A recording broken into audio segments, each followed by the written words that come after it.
Kenapa nih Krisna nggak ngabisin ayamnya malah? Soalnya rasanya aneh. Yang paling disuka yang mana? Jeruk. Melihat video-video ini ada hal yang mesti kita pahami. Anak gak bisa bohong. Tentu ini harus jadi perhatian untuk para vendor catering atau dapur-dapur dari program makan gratis ini. Karena kan yang dikasih makan anak orang gitu, masa sih bercanda. Makan gratis juga harus enak kan. Tapi tentu saya mencoba mengerti, mungkin budgetnya terbatas. Satu porsi berapa? 10.000 atau kurang? Atau mungkin produksinya terlalu banyak jadi kurang maksimal. Khawatir selanjutnya ini jadi mubazir. Karena gak enak jadi gak kemakan gitu misal. Jadi kebuang. Gimana menurut kamu? Tulis di kolom komentar, kita diskusi. Yap guys, kali ini kita akan membahas mengenai persoalan makan siang bergizi, dimana lagi-lagi viral di media sosial, dimana anak SD di Palembang tidak menyukai makan siang bergizi yang disediakan karena persoalan rasa. Lagi-lagi persoalan rasa. Inilah pentingnya penyedia makan siang bergizi, bahwa bukan hanya persoalan gizi yang diperhatikan, tetapi juga harusnya berpikir bagaimana agar soal rasa ini bisa lebih diperhatikan, karena kalau tidak pasti akan membuat anak-anak tidak mempunyai nafsu makan. Bagaimana mau dapat gizi kalau tidak punya nafsu makan? Ini kan suatu hal yang sangat merugikan dan tentunya sangat-sangat memalukan. Nah, hal ini tentu mendapat respon dari netizen-netizen. Program ini membuat heboh di tengah-tengah masyarakat di media sosial. Nah, sahabat-sahabat, untuk itu langsung saja kita simak dulu bagaimana komentar-komentar netizen terkait dengan makan siang gratis ini atau makan siang bergizi yang membuat anak-anak tidak doyan memakannya. Langsung saja ke videonya. Siswa di Palembang ogah memakan makanan Palembang siang gratis gara-gara tidak suka menunya isinya tahu tempe. Nah, apa saya bilang? Karena budget 10.000 pasti dapatnya cuma tahu tempe. Jadi sorry tuh, saya mohon maaf nih ya buat emak-emak, ibu-ibu ataupun semua netizen yang komentar di IG, di TikToknya ini, yang bilang aleman, yang bilang nggak bersyukur. Saya kasih tahu ya semuanya. Gimana Anda kalau di posisi anak-anak yang makannya tahu tempe? Bukan masalah nggak bersyukur. Ini jatah porsinya anak-anak. Kita tempatkan aja lah pada diri kita, pada anak kita. Mau nggak anak-anak kita makan tahu tempe kesehariannya di rumah? Pasti yang mau hanya 1-2 orang aja. Kita aja yang segede ini, setua ini makan tahu tempe, iku wis jeleh waleh manoh, nek wong Jawa ngomong. Ada yang komentar juga, gimana rasanya anak kos-kosan. Lah anak kos-kosan salah lo sendiri makan tahu tempe, karena duit lo mepet gitu loh. Lagian anak sekarang itu kan mainnya pada di kafe-kafe, GoFood lah, apalah yang sembarang itulah macamnya. Kalau tidak, kan di sini nih ada petugas yang ngurusi makan siang gratis, ada ahli gizinya. Mbok ya, masakan tahu tempe ini dibuat variasi, gimana caranya anak TK, anak SD, anak SMP itu tertarik. Betul. Tahu tempe gur digoreng tok, ya lenyeh, manoh-manoh. Misalkan tahu dibuat menjadi kembang, dicetak pakai telur, digoreng pakai telur. Yang kedua, tempe dibuat sedemikian rupa menjadi nugget. Nugget tempe kan ada. Terus sayurnya, mohon maaf nih ya, sayurnya itu cuman oseng buncis sama oseng kacang. Anak saya di rumah makan oseng kacang, oseng buncis itu nggak doyan, jujur aja. Oseng kacang aja dikasih bakso sama sosis sama telur puyuh. Lah memang anggarannya segitu. Saya udah komentar, saya udah bikin VT dari kemarin, anggaran 10.000 itu mepet. Oke lah, taruhlah nasi padang dapat 10.000-an. Coba beralih, menunya diganti menjadi menu masakan Padang. Barangkali anak-anak lebih tertarik.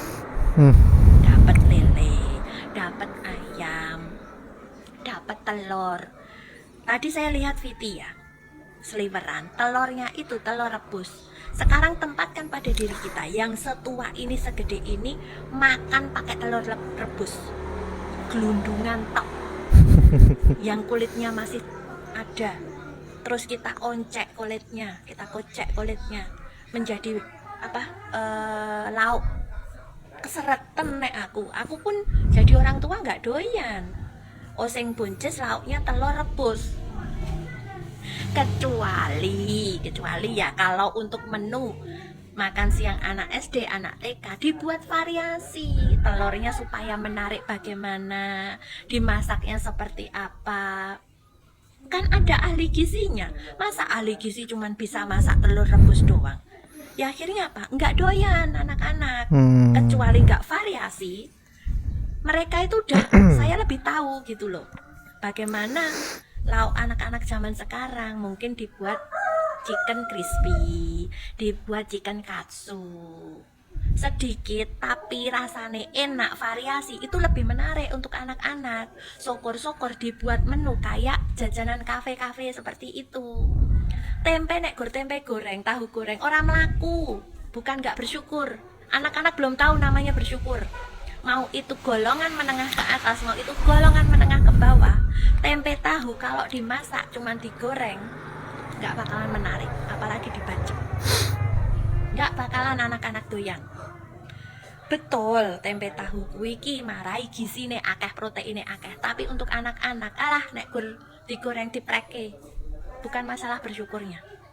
Tapi buatlah variasi menu makan siang gratis. Karena apa? Ada ahli gizinya. Kita bahas makan bergizi gratis ya. Bahas soal rasa dulu ya. Soalnya lagi rame ya. Ada liputan anak kecil bilang kecewa sama rasanya aneh, pahit. Nah sebenarnya gue ngajak temen gue yang dokter tuh diskusi soal ini. Yang perlu kita sama-sama ketahui adalah ternyata anak-anak itu punya lidah yang lebih sensitif terkait rasa tertentu dibandingkan sama kita gitu, orang-orang dewasa. Makanya gitu sering ada case di kita, nggak pahit gitu, tapi pas dicobain sama anak-anak itu pahit banget. Di kita ini mah nggak ada pedes-pedesnya, tapi di anak-anak itu udah ho gitu. Makanya temen gue yang dokter tuh bilang kalau misalnya emang mau ngasih makan ke anak-anak, itu faktor yang nggak kalah penting itu adalah soal rasa. Sayang banget kalau misalnya kita mengabaikan faktor rasa gitu, karena ya target kita anak-anak yang punya kondisi lidah mereka tuh sensitif akan rasa. Takutnya makanannya tuh nggak dimakan, terus jadinya ya food waste. Di kondisi sekarang aja Indonesia itu salah satu negara dengan food waste terbesar di dunia. Apakah bisa makanan bergizi sekaligus enak? Ya bisa. Soal makanan enak di Indonesia gak usah ditanya gitu, ada kaldu, banyak akan rempah. Tapi ya pesan gue jangan ngejudge anak-anaknya gitu, kayak gak mampu bersyukur, dasar picky eater. Please guys, stop gitu. Karena ya mereka kan stakeholder dari program ini gitu. Mereka ya berhak menyuarakan apa yang dirasakan dan apa yang dimau. Halo guys. Halo. Masih soal makan bergizi gratis. Nah, ada pernyataan dari Istana yang mengatakan bahwa di beberapa titik program makan bergizi gratis ini masih menggunakan dana pribadi Prabowo.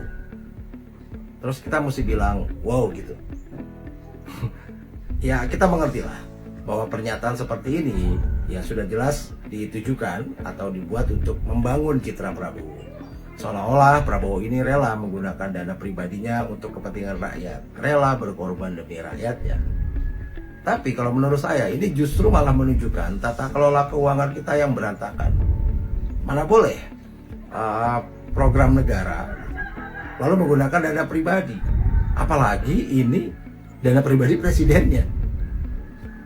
Akan banyak timbul masalah ya. Akan ada konflik interest, lalu soal penelusurannya, soal dana ini juga nanti akan jadi bermasalah, soal pertanggungjawabannya juga akan bermasalah. Makanya secara aturan hal seperti ini sangat tidak dibenarkan. Dan juga apa kita bisa percaya gitu kalau Prabowo akan merelakan uangnya ratusan miliar untuk program ini.